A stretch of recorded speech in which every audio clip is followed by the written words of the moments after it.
Hello friends, नमस्कार। YouTube channel में आपका स्वागत है। आज हम लोग यूपीएस के बारे में डिटेल जानकारी लेंगे। जैसा कि आप सब जानते हैं कि सरकार के द्वारा 2004 में ओल्ड पेंशन स्कीम को समाप्त करके कर्मचारियों पर एनपीएस का एक नया स्कीम थोपा गया, दिया नहीं गया, हम थोपा गया शब्द इस्तेमाल कर रहे हैं। और जब कर्मचारियों ने ओल्ड पेंशन स्कीम की मांग को लेकर के अपना संघर्ष जारी किया तो उसी में एक बीच का रास्ता अपना करके सरकार ने यूपीएस लिया, यूनिफाइड पेंशन स्कीम, और उसमें शर्त रख दिया कि जो एनपीएस में लोग हैं उन्हीं के लिए यूपीएस लागू होगा। हम समझते हैं कि एनपीएस हो या यूपीएस हो, हमारे समझ से यह कर्मचारियों के लिए फायदेमंद चीज नहीं है। और हमारे कर्मचारी संगठन जो दिन रात एक करके लड़ रहे हैं, संघर्ष कर रहे हैं ओल्ड पेंशन स्कीम के लिए, हम उसका समर्थन करते हैं। क्योंकि किसी भी तरह से ना यूपीएस लाभदायक है कर्मचारियों के लिए और न ही एनपीएस लाभदायक है कर्मचारियों के लिए। इसमें जो भी सामाजिक सिक्योरिटी है, जो सोशल सिक्योरिटी की बात आती है, उसमें कहीं नहीं है। आप अपना पैसा लगाते हैं तो आपको सिक्योरिटी मिलती है, वह इस तरह का पूरा मामला है। तो हम किसी भी तरह से ना एनपीएस को प्रमोट करते हैं, ना एनपीएस के तरफ हैं और ना यूपीएस के तरफ है। हम केवल और केवल ओल्ड पेंशन स्कीम की मांग करते हैं और सभी कर्मचारियों से अनुरोध करते हैं कि वो ओल्ड पेंशन स्कीम के लिए अपना संघर्ष जारी रखें। एनीवे, 24 जनवरी 2025 को सरकार के द्वारा यूपीएस पर अपना नोटिफिकेशन जारी कर दिया गया। तो कुछ लोगों ने हमसे कहा कि यूपीएस के नोटिफिकेशन में बहुत सी ऐसी बातें हैं जो समझ में नहीं आ रहा है और पेंशन कैलकुलेशन के लिए जो फॉर्मूला दिया है वो फॉर्मूला थोड़ा कॉम्प्लिकेटेड है। तो उन्होंने अनुरोध किया कि आप उसके बारे में थोड़ा सा समराइज करके आसान भाषा में समझाइए ताकि हमको समझ में आ जाए कि अगर हम यूपीएस एडॉप्ट करते हैं तो हम अपना पेंशन का कैलकुलेशन कैसे करेंगे। तो आज हम लोग मुख्य रूप से, मन तो नहीं कर रहा है यूपीएस या एनपीएस के बारे में बहुत ज्यादा जिक्र करने का, क्योंकि हम इसके समर्थक कतई नहीं हैं। लेकिन अब चूंकि कुछ सब्सक्राइबर द्वारा एक सवाल किया गया है, कुछ लोगों के द्वारा किया गया है कि एनपीएस में जो भी कैलकुलेशन दिया गया है थोड़ा कॉम्प्लिकेटेड लग रहा है, उसको आप आसान भाषा में समझाने का प्रयास कीजिए। तो हमने उस नोटिफिकेशन को डिटेल पढ़ा। डिटेल पढ़ने के बाद हमें लगा कि उस पूरे नोटिफिकेशन को पढ़ने की आवश्यकता नहीं है। अगर आप उसमें से कुछ इंपॉर्टेंट बातों को जान लेते हैं और जानने के बाद उसका जो फॉर्मूला अप्लाई हो रहा है उस फॉर्मूला को जान लेते हैं, तो हम समझते हैं कि आप अपना पेंशन का कैलकुलेशन कर सकते हैं। तो आइए आज यूपीएस के नोटिफिकेशन में, यानी कि उसके नोटिफिकेशन में जो बातें हैं उसमें से 2-4-5 महत्वपूर्ण बातें हैं जो आपके दिमाग में रखना है और 2-4 टर्म है जिसके बारे में जान लेना है। उसके बाद जो आपका पेंशन का कैलकुलेशन जो है बहुत ही आसान हो जाएगा। तो आइए हम एक एक करके कुछ महत्वपूर्ण टॉपिक, जो महत्वपूर्ण बिंदु है, उस बिंदु पर आपको एक्सप्लेन कर देते हैं। तब उसके बाद आपको फॉर्मूला बता देंगे, जो इस नोटिफिकेशन में फॉर्मूला दिया है उसको बता देंगे। उसके आधार पर हमने भी एक फॉर्मूला बनाया है जो उससे थोड़ा आसान है, रिजल्ट आपका वहीं मिलेगा। समझाने के लिए वो भी आपको बता देंगे, आप अपने से कैलकुलेशन कर सकते हैं। तो देखिए, कुछ महत्वपूर्ण बातें हैं जो आपको दिमाग में रखना है यूपीएस के बारे में। कहता है कि यूपीएस के बारे में आप जानते हैं कि अधिसूचना 24 जनवरी 2025 को निकल चुका है और यूपीएस एडॉप्ट करने वाले लोगों को 1 अप्रैल 2025 से यह लागू हो जाएगा। तो इसमें कुछ महत्वपूर्ण बातें हैं कि आपका कम से कम 10 वर्ष की सेवा पूर्ण हो गई हो और आप एनपीएस में पहले से हो, तब आप इस यूपीएस को एडॉप्ट कर सकते हैं। कहता है कि अधिकतम 25 वर्ष तक का ही लाभ मिलेगा। यानी कि मतलब यह हुआ कि अगर आप 26 साल, 27 साल, 28 साल, 29 साल, 30 साल भी अपना नौकरी करते हैं तो आपके पेंशन का गणना मात्र 25 साल के पर ही किया जाएगा। यानी कि 25 साल मैक्सिमम बेनिफिट का इसका लाभ दिया गया है।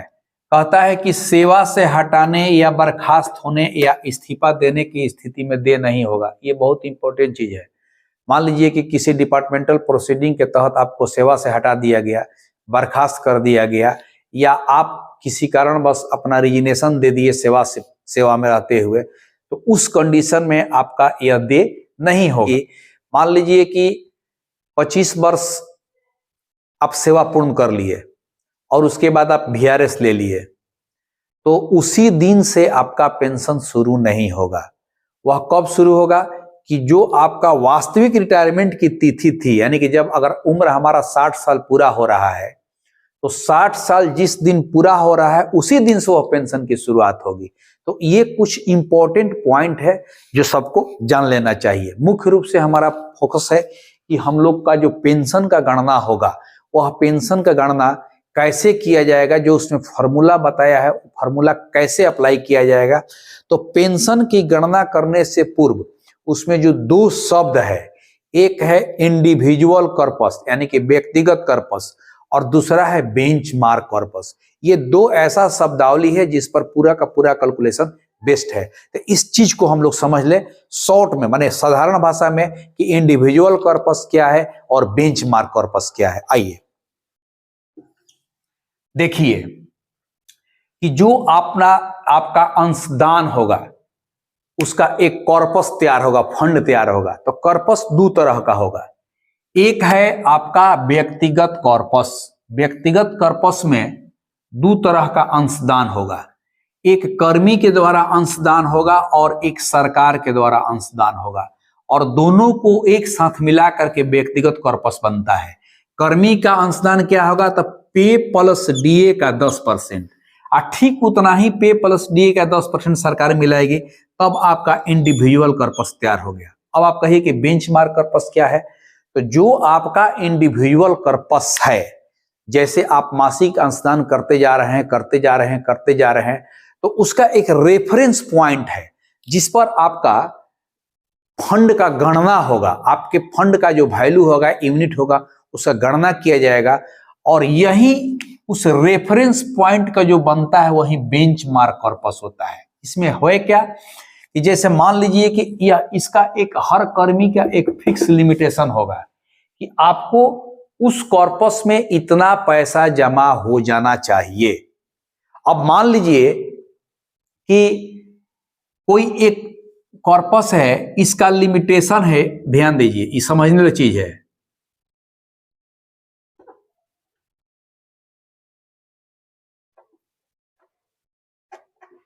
इसका लिमिटेशन है, एग्जाम्पल समझिए 50 लाख एक व्यक्ति के लिए। यह 50 लाख का कॉर्पस होना चाहिए। एग्जाम्पल समझिए कि जैसे मान लीजिए कि हम अगर यूपीएस अडॉप्ट करते हैं तो हमारे कंट्रीब्यूशन के हिसाब से हमारा जो बेंचमार्क 50 लाख बन गया है। तो अगर हम यह हमारा इंडिविजुअल कॉर्पस 50 लाख तक पूरा हो गया सेवानिवृत्ति के तिथि तक, तब तो उसको हम परफेक्ट कहेंगे।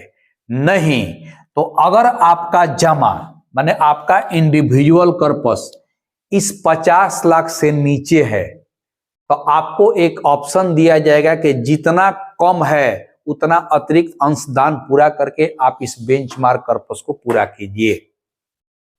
दूसरी बात, अगर आपका अंशदान इस 50 लाख से अधिक हो गया तो आपको 50 लाख तक के कॉर्पस पर ही गणना मिलेगा और शेष पैसा जो है आपको अतिरिक्त वापस कर दिया जाएगा। यानी कि एक तरह से जो आपका बेंचमार्क कॉर्पस है वह रेफरेंस पॉइंट हो गया जहां से आपका पेंशन का गणना किया जाएगा। तो एक बार इस दोनों शब्द को फिर समझ लीजिए कि एक कॉर्पस में आपका एक व्यक्तिगत कॉर्पस होगा, एक बेंचमार्क कॉर्पस होगा। व्यक्तिगत कॉर्पस में कर्मी और सरकार का बराबर अंशदान रहेगा। वह अंशदान क्या होगा? तो पे प्लस डीए का 10%, पे प्लस डीए का 10%, दोनों मिलाकर के आपका व्यक्तिगत कॉर्पस तैयार होगा। अब इस व्यक्तिगत कॉर्पस के जमा होने का एक लिमिटेशन है। हर व्यक्ति, हर कर्मी का एक लिमिटेशन है कि उसके उस लिमिटेशन में जो कॉर्पस तैयार होगा उसी को बोलेंगे बेंचमार्क कॉर्पस। अब कहता है कि यह व्यक्तिगत कॉर्पस अगर बेंचमार्क कॉर्पस के बराबर हो गया तब तो आपका कैलकुलेशन, एग्जांपल हम दिए हैं कि मान लीजिए कि 50 लाख तक का उसका लिमिटेशन है, तो अगर इसका व्यक्तिगत कॉर्पस जो है वह 50 लाख के बराबर हो गया सेवानिवृत्ति के तिथि तक, तब तो उसका आंकड़न सही होगा। अगर आपका इंडिविजुअल कॉर्पस 50 लाख से कम है तो आपको जितना कम है उतना जमा करने के लिए अतिरिक्त अंशदान करना होगा। अगर आपका कॉर्पस 50 लाख से ज्यादा हो गया तो 50 लाख तक का ही आपका बेनिफिट मिलेगा गणना का, और जो अतिरिक्त आपने अंशदान किया है वो आपको वापस कर दिया जाएगा। ये दो शब्द है जहां से हमारा पूरा का पूरा पेंशन का आकलन होना है। तो अब हमको जानना है कि पेंशन का आकलन कैसे होगा। तो जो पेंशन की गणना होगी वह पेंशन की गणना को हम लोग दो तरीका से देखेंगे, दो नजरिया से देखेंगे। एक ऐसा कर्मी होगा जो अपने पूरे सेवा काल में कभी भी आंशिक निकासी अपने जमा से नहीं किया होगा। अपने व्यक्तिगत कर्पस से जो भी जमा पूंजी है, एडवांस निकासी जैसे होती है किसी काम के लिए, तो एक ऐसा व्यक्ति जिन्होंने पूरे सेवा काल में कभी भी आंशिक निकासी नहीं किया गया, उसका गणना अलग होगा। और एक ऐसा व्यक्ति जिन्होंने अपने पूरे सेवा काल में कभी ना कभी कोई ना कोई उस कॉर्पस से आंशिक निकासी किया, उसका गणना अलग तरीका से होगा। तो पहले हम लोग समझते हैं कि जिन्होंने अपना निकासी नहीं किया है और सेवानिवृत्ति के समय ही उसकी गणना की जाती है, तो उस कंडीशन में उसको एक्सप्लेन करने का तरीका क्या होगा। देखिए, आंशिक निकासी अगर नहीं किया है तो उसका रूल क्या है कि जो आपका रिटायरमेंट के साल में 12 महीना का औसत वेतन होगा, उस औसत वेतन के आधार पर कैलकुलेशन किया जाएगा। कैसे? तो देखिए, यहां पर हम लिखते हैं फॉर्मूला, 12 माह का औसत वेतन, इसको हम कुछ मान लेते हैं। मान लीजिए P, सेवा की अवधि, ठीक है, इसको मान लेते हैं Q, 10 वर्ष किया, 20 वर्ष किया, 25 वर्ष किया, सेवा की अवधि Q। तो यहां देखिए, व्यक्तिगत कर्पस को हम लोग IC लिखे, इंडिविजुअल कर्पस। आप इसके बाद है एक बेंचमार्क कर्पस, बेंचमार्क कर्पस, इसको BC लिख दीजिए। देखिए, इतना ही चीज को मिला करके आपका टोटल का टोटल पेंशन की गणना होगी। क्या क्या? 12 माह का औसत वेतन, सेवा की अवधि, व्यक्तिगत जो आपका इंडिविजुअल कर्पस है हुआ, जो बेंचमार्क कर्पस है वो। अब हम उस व्यक्ति के पेंशन की गणना कर रहे हैं जिन्होंने किसी ने कभी आंशिक निकासी नहीं किया। तो देखिए, उसका मासिक पेंशन क्या होगा, मासिक पेंशन। तो 12 माह का औसत वेतन है P, उसमें डिवाइड कर देना है 2 से। एक पार्ट ये हो गया। अब यहां मल्टीप्लाई, अब यहां पर सेवा की अवधि है Q डिवाइडेड बाई 300। 300 ध्यान रखना होगा कि यह माह है, माह का संख्या है। तो जो सेवा की अवधि यहां लेंगे उसको माह में कन्वर्ट करना होगा। वर्ष में रहेगा लेकिन उसको माह में कन्वर्ट कर लेना होगा। मल्टीप्लाई IC बाई BC, यानी कि individual corpus by benchmark corpus, ठीक है, individual corpus by benchmark corpus.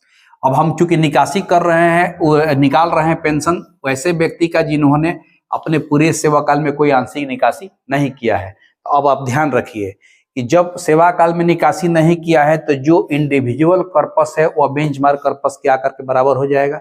तो उस कंडीशन में, इस विशेष कंडीशन में इसका मान हमेशा कट करके 1 हो जाएगा, क्योंकि जितना वैल्यू ऊपर उतना वैल्यू नीचे।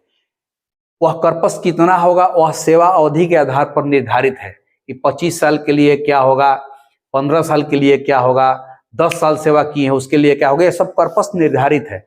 तो उसमें एनीवे जब कभी भी हम इस पोजीशन में आएंगे, कोई निकासी नहीं किया है, तो IC और BC का वैल्यू बराबर होगा। तो इसको समराइज करके हम हटा करके ये 1 हो जाएगा। तो हम सिंपली P/2 इंटू Q/300 लिख सकते हैं इस कंडीशन में।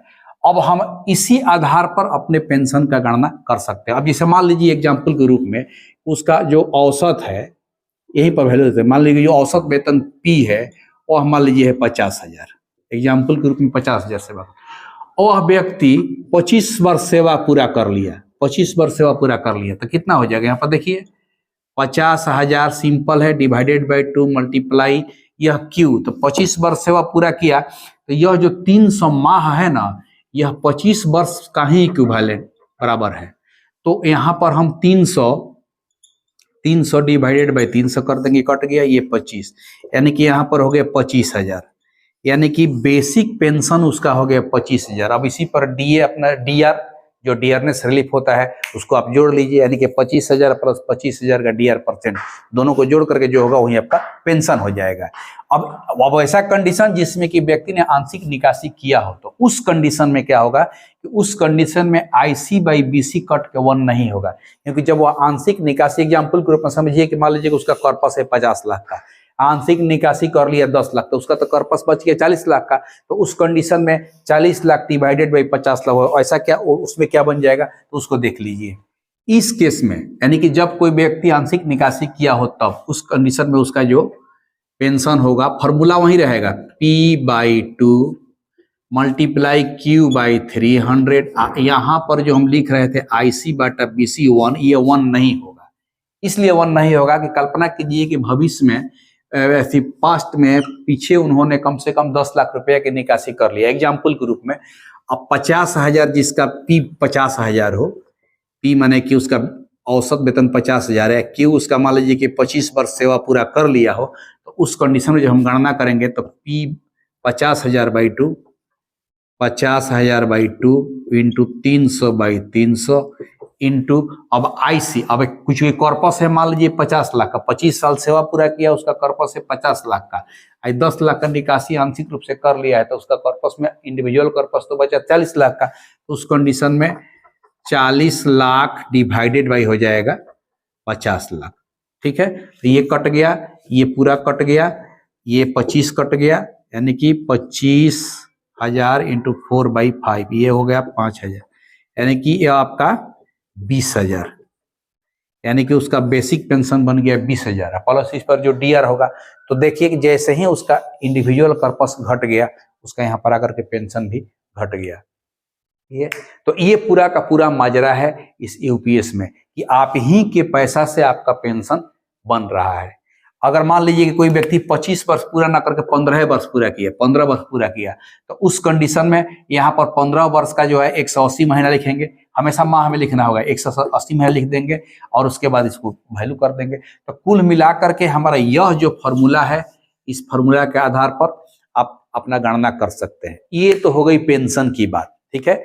अब रही कि अब रिटायरमेंट के समय में जो आपको एक मुश्त राशि मिलेगा, उसका गणना कैसे कीजिएगा। आप चूंकि उसमें ये गणना डालेंगे तो बहुत लंबा वीडियो हो जाएगा, तो उसके लिए एक अलग से हम बता देंगे, जो उस नोटिफिकेशन में आया हुआ है कि अगर कोई व्यक्ति रिटायर होता है तो उसको एक मुश्त जो पैसा है वो कितना बन रहा है, तो कितने साल पर, हर अलग अलग ईयर में 10 साल सेवा किया तब कितना बनेगा, 15 साल किया तो कितना बनेगा, 20 साल किया तो कितना बनेगा, हम कैलकुलेट करके फॉर्मूला बता देंगे, एक चार्ट बना देंगे, आप अपने आप समझ जाइएगा कि वह कितना होने वाला है। तो इस तरह से यह पूर्ण रूप से यह शॉर्ट, मतलब कि नोटिफिकेशन में जो बातें दी हुई हैं, और भी बहुत सारे बातें हैं, मोट चीज हम समझा दिए कि अगर आप UPS एडॉप्ट करते हैं तो आपको इतनी बातों की जानकारी रखनी होगी और इस तरह से कैलकुलेशन करने में आपको आसानी होगी।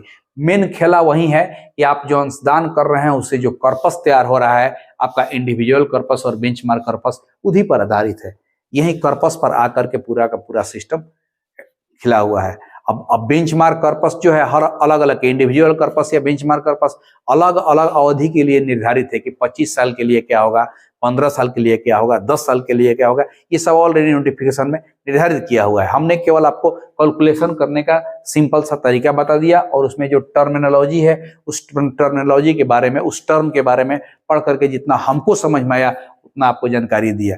अगर इस तरह का वीडियो आपको अच्छा लग रहा है और चैनल पर नए हैं, चैनल को सब्सक्राइब कर लीजिए, लाइक कीजिए और अधिक से अधिक लोगों को शेयर कीजिए।